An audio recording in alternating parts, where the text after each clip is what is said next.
Shalom and welcome back to Practical Spirituality, everybody. So happy to have you all back, and we're rolling into Purim now. So I thought we would discuss a little bit about Purim, but a Purim on an inner level Purim.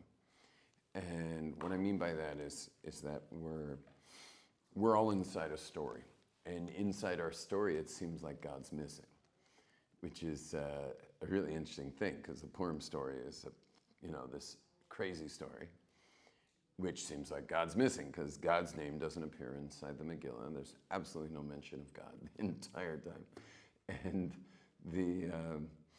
which is really interesting, considering that we're talking about a book that's part of the Tanakh. It's part of prophecy. It's part of, Mordechai and Esther wrote the thing. Like, you'd think putting God's name in there might make sense, but nope, it doesn't show up there. And the story keeps having these like coincidental things happening over and over the place, over and over again. And we ourselves are living in a life where you can't see God. All kinds of stuff happening all day long, It's like just crazy stuff at all times. Like just my morning itself, I got to the mikveh, but my card wasn't doing my new membership for the month, and then it finally closed while I was still doing it. So now I couldn't get in, and now but I was helping other people with things, and people were helping me with things, and then I'm borrowing someone's phone, but because I had his phone, so someone couldn't reach him, and you understand, like, these things are like happening all over the place all the time in the weirdest ways, and then, so I finally gave up on the mikveh, but I didn't realize the music on my phone was actually the answering service of the gate. So now I'm schmoozing with my wife at my house to the music, forgetting that I was actually listening to the music of the people who run the mikveh thing. And while we're talking, all of a sudden I hear someone else talking. It's only the two of us in the house. I'm like, who is that? And, oh, it's the guy from the gate. So I quickly grab my towel, and I'm like, yeah, I'm locked outside the gate. Maybe I'm running to the mikveh, trying to stall him, Yeah, I'm outside the gate, and then the gate opens, and then I'm in there, and then I'm having conversations with people who I saw in there, but it's like all kinds of innuendos are happening all day long in your life, and you don't see God in it, but God's in all of it. And you don't see God in the Megillah, but God's in all of it. And when we celebrate Purim through going unconscious. It's one of the few commandments that you do unconsciously. One of them is sleeping in a sukkah. There's a big download of Kabbalistic bounty that flows through you in a sukkah when you're unconscious. The Purim, you have to get unconscious for the flow to happen, which you can do by sleeping, meaning people who can't drink alcohol or whatever can't get unconscious on alcohol. But it's crazy, like, you're told to drink so much that you can't tell the difference between the villain and the hero. Like, that's really drunk. I don't know if I've ever been that drunk. I've passed out before that happened. You have to be really drunk. What is funny, though, is you start making the mistake. If you're over-talking on Purim, you will start calling Haman Mordechai and Mordechai Haman. But it's not because you don't know the difference, it's just because you're a total idiot at this point. So interestingly, that we have this mitzvah to get crazy smash drunk, and what kind of tradition is that? What kind of a commandment is that? But in your sober state, you don't see God, and somehow in this drunk state, you do, because everything's just got to work out. And boy, does it work out. I mean, I've seen crazy things happen on Purim. I remember these elderly men, like 4 elderly men, were dancing on a table, but a folding table. What they were thinking, but they were so drunk, and they were enjoying the bounce of it all. It had like shock absorbers for their knees, but obviously it was just a matter of time. We were no longer so much paying attention because we were all singing and dancing, and then finally, just like, bam, the legs just gave out. And all 4 men just came exactly down with the table. I'm not even sure they noticed. They just kept going. Just kept going, dancing in their circle.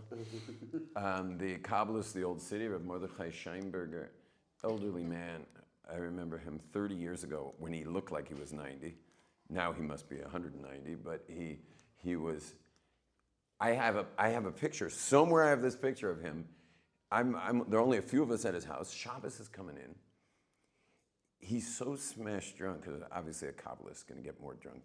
It generally works that the more observant you are, I mean, unless you're under 20, but otherwise, the more observant you are, the more drunk you are on this day, because that's the commandment. And just like you observe everything else more, you observe this more. But I have a picture of him. He's in the air. What's under him is a chair, but he's airborne. And he's looking up like this. He's not even looking around. He's looking like this while he's dancing, ecstatic dancing. And if you look really carefully, you'll see there's a silver shot glass that he's put into his eye. And his other eye's going like that there. And one eye's a silver shot glass. And he's airborne. There's a man with a long white beard. At that point, I thought he was 80 years old. I mean, now I realize, since he's still alive, 30 years later, I'm guessing that he was probably 60 at the time, maybe 65. And anyway, he's still going strong. And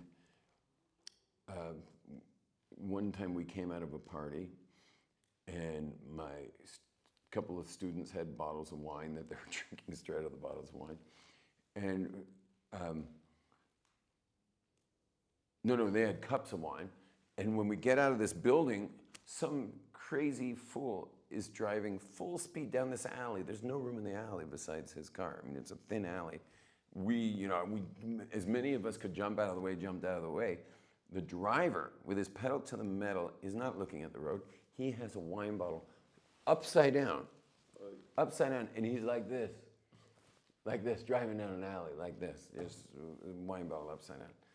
And 3 of the students managed just quick enough to jump up to get their legs up over the hood. The windshield hits them on their behinds, flips them around, and all 3 land on their feet with their cups of wine. Wow. Yeah.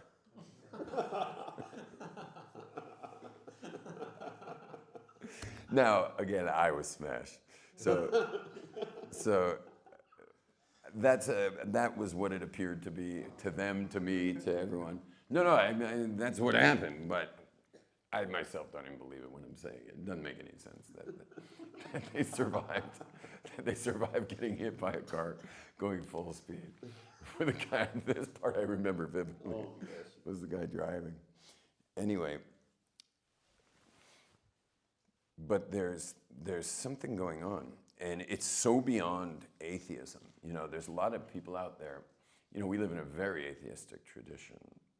We live in a very atheistic society today. Very atheistic. Society basically stopped buying into God in the last 200 years. Since the Industrial Revolution and the Enlightenment, it just became untenable.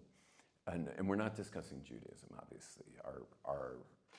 Our definitions or lack thereof of God are way more palatable to the modern person, because they really work with a person living in the modern world and science, and there's no problem with that. But other religions, forget about it. I mean, religions and the modern world, it just doesn't fit, doesn't click.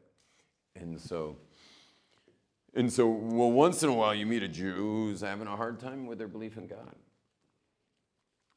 But Purim suddenly makes sense. Purim, it all makes sense. And there's just something about it. And I just want to mention one thing about the war, is that Amalek, the war we're in now in Israel, Amalek attacks us right when the whole world is quaking over the destruction of civilization, which was Egypt at the time, was the center of civilization. Egypt's decimated by the God of Israel. The nations of the world are scared to death of the Jews on their way up towards Israel.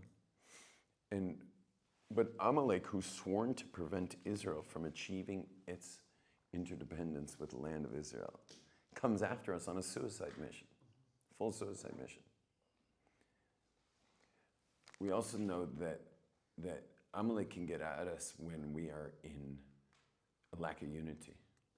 When the Jews aren't unified, Amalek has more say. He can get at us when we're not unified. But check out what happened. The Jews were lacking unity in the land, which is normal, but it was particularly bad in the last couple of years before the war. We get attacked. They're on a suicide mission. No chance of winning their attack, but they attack us. The next day, the whole world comes out against us. And their chant is not anything really about Palestinians, as if anyone cares about Palestinians. It was about from the river to the sea, meaning it was a genocidal call when they should have hidden. See, Amalek doesn't hide. Like those nations that were hiding when Israel was coming out of Egypt, they were hiding. Amalek says, no, we're going to come out in the open and attack. Also, in the Purim story, the Jews were given to fight and kill Amalek on that particular day. Amalek should have been hiding. That would be a perfect day for Amalek to hide. They don't hide. They're like, we're coming out. We're gonna get them. And so you see that Amalek's like really brazen. You sit right here. So Amalek's super brazen, and so too, I think the most crazy day is October 8th. October 8th is a crazy day, because October 8th, when the Gentiles should have been like either neutral, like, or say poor Israel, at least pretend poor Israel, but to come out against the Jews, not against Zionism, against the Jews. Gas the Jews, they yelled from the Opera House of Australia. And they're like, and it was really anti-Jewish, which means I think we're really in an Amalek time. We're back to Amalek. But that's really good news, you should know. Having Amalek after us is great news for Israel. Why? Because every time Israel's about to go into a new stage of connection to the land, Amalek attacks. And that's exactly what's happened. I'll count the times. Watch. You got, first of all, Esav and Jacob have their 3 altercations all around Israel. The Bachor, that's the, who gets the birthright? Meaning who's going to ultimately inherit the land of Israel? Esav and Yaakov fight. The blessing, the fight over the blessing, goes to Yaakov. The burial, the 3rd fight. The Jews leaving Egypt, attacked by Amalek. The Jews leaving, the Purim story, the Jews leaving Persia, attacked by Amalek. The Jews leaving Europe, attacked by the Nazis, who have been proven to be Amalek as well. So once again, we get attacked and they're also on a suicide mission, because they should have been using their trains for the Russian front. Why are they using their trains to kill Jews when it was the Russian front where they lost the war? They lost the war over using trains for the Jews. And when they told Hitler that you're going to lose the whole war, you're going to miss the point of it all with your trains for the Jews, he said, no, that is the point. The point is the Jews, not the war. Rabbi, is like the tikkun, or how we confront Amalek, the same that every generation does, or is it a different response that we have to the same conflict? Yeah, it's a good question how we respond. So in the first response, we made war with them. That was Moses putting his hands up, which is putting your eyes up to God, and then we won. The second one was not a war. It was the story of Purim. No war fought there. So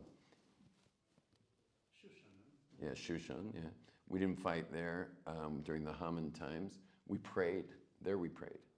The third time was the Holocaust. We lost a third of our people, so we really didn't do good on the third time of the Holocaust one.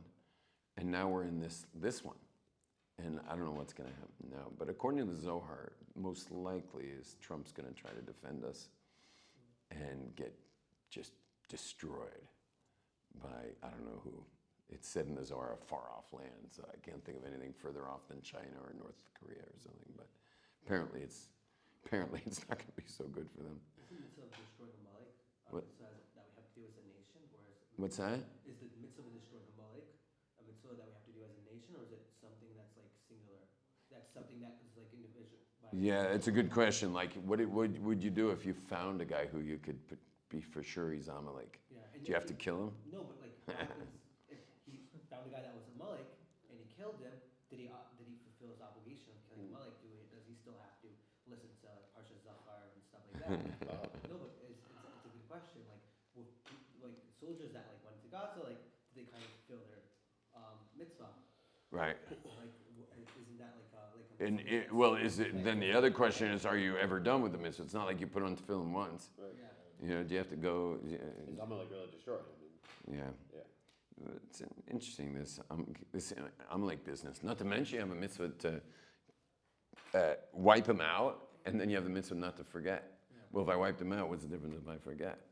So I have to, It's like Shamar V'Zachar. It's the opposite of Shamar V'Zachar. yeah.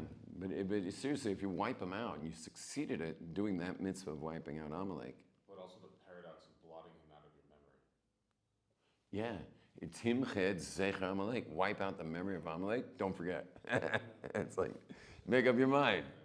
You know, if I'm getting rid of his memory, It's like childbirth. Like, then why are you telling me not to forget? you forget how painful it is, that you remember, and then you do it again. Right, right. That's They turned into pigs, right? Like to survive. Amalek. They shapeshift into animals. Yeah, they shaped it. They know all this kind of magic stuff. And then they came back, right? So they're like that to survive. And anyway, but what I wanted to talk about today was how we are wearing masks. We're wearing masks. That you know, you're basically wearing a mask in the way your facial muscles are masky, you know. Like, what would your face look like if you never met anyone? Because think about it, you're holding your facial muscles up right now in facing me. So, but you're all day long, and what would you sound like? How much of your whole ability to speak has been your own desire to somehow look good for the person you were talking to? And how much of your personality is a copy-paste of others in your life? And so you start to realize that what exactly is underneath all of that? Meaning, what's under the mask? Because the other aspect of Purim is wearing costumes. And that's kind of something that we've taken on, the Jewish people have taken on, because it doesn't say, I don't think it says anywhere in halacha to wear costumes, you know? It's interesting that everyone wears costumes on Purim, by the way, because where does it say so, you know? It doesn't say anything about costumes, yet a lot of people go in costumes. I personally really wanted this year to go anonymous, like to have a mask that would make me anonymous. Wait, then I get your Tu B'Shvat costume. Which is what I usually wear in Purim. You like my Tu B'Shvat? If you're not wearing it, please give it to me. You can get, I got it at the shuk for like nothing. You can get them in the shuk. So, This is like blessed. Rabbi. so there's this thing about dressing up on Purim. And what would be the ideal thing to dress as? Who you really are. To dress as who you really are. That would be a nice revelation, because what is the whole day about? It's about revelation of the hidden. Well, what's hiding? What's hiding is who you really are. And a lot of us don't even know who we really are. You know, I certainly don't know who I really am. I have no idea who I really am. Isn't it the only day it's appropriate to cross-dress? Is it? Well, you can get very specific. Cross-dressing is a Torah commandment. So, yeah, you can't cross-dress on Purim, but I do believe that people turn a blind eye on Purim. I think you can not for Begadisha, but you can to make somebody laugh. If there's a shtick, there's a halachic exemption to allow you to, but not for Begadisha. I don't know. I mean, there's all kinds of weird halachas on Purim. Like, for example, if you go into someone's house and trash the place on a regular day, you owe him. But on Purim, because you fulfilled the mitzvah of drinking to the point of oblivion, that you wound up trashing some guy's house, you're completely off the hook. Yeah, You're off the hook for that. By the way, because I told you that already, you're all not welcome to my Purim party. I'm going to be speaking to the authorities here to see if we can make the after party here, because I think that you know, I don't think anyone in Beis Hashem is going to bench when the rest of the world benches. So this place should have a band, I think, starting around 10. You like that idea? Yeah. Yeah, I think there should be a band here. I'll be the band. Meaning, I don't mind being the band, but I'd prefer not to be the band if possible. And that there's actually a band with their own sound system and their own, you know, to make the party start here. I think around 10 would be appropriate. Is your Rebbe doing everything? Yeah, well, all the Rebbes go, but they go till about 10:30, 11, and then they bench. And as soon as they bench, everyone who wants to keep partying just leaves. Like the second the Rebbe pulls out the Maimar Choranim, you'll notice certain people just take off because they're not ready to bench. If they don't do it here, it's at my house. Every year it's at my house. I have a party that starts around midnight every year. But I realize now that Beis Hashem is so established that it should be here. Yeah, Sunday night it should be here. It'd be better here. Well, because you don't want your furniture wrecked. That too. No one wrecks their furniture. It just everyone's so sloppy and sideways by midnight. You know that the party's out of control. And then we all wind up in the shul upstairs from my house. It should be here. People are like hanging from the windows and in shul upstairs in Bate Borida. I'm just thinking if my neighbors saw, because our shul is like Kodesh HaKodeshim to the neighbors. You know, people like, they're afraid to sneeze in there. And then I have 30, 40 drunk guys, you know, trying to start Mariv, which is an issue of you're not allowed to do Shmoneh Esrei drunk. And how do you daven Mariv after Purim, except for maybe at 3 in the morning, meaning stop drinking it at midnight, and maybe by 3, 4 in the morning you can do Mariv. So listen up. So it's really if you were gonna wear a costume, ideally it'd be dressing as yourself. And have you ever noticed that when people drink alcohol, they're more themselves sometimes? Like, let's say he's a quiet guy and he drinks and all of a sudden he's like making more noise than anybody else. So that's himself coming out. Like, he really wasn't a quiet guy. But the alcohol caused his inhibitions to go away and suddenly he's talking. So it's a chance to kind of say what you always wanted to say, to be who you always wanted to be. It's a coming out, it's a revelation, a personal revelation on Purim. And it's funny for me to talk about this because I don't have anyone inside. The reason I'm able to do what I do for a living and what I do in my life is all because there is really no one in there. I don't have anyone inside. I'm like, I don't know, the weirdest thing, but like I actually have no identity at all. And I think maybe it was best that way because I'm able to really help people like nobody else. I've never met anyone who can help people the way I can help people. But the reason I can help is because I can jump into you so easily when you understand, if like you were talking to me about your stuff, I'm in you totally. There's no me to begin with, and I'll just be in there. And I can do that with groups, I can do that with individuals. But if it came to Purim and I wanted to dress as like who I really am, I'd have to dress in a special invisible clothing. I'd have to become totally invisible, which would be what I was saying is I want to be known this year. I want to not be recognizable. But my wife doesn't want me to do that.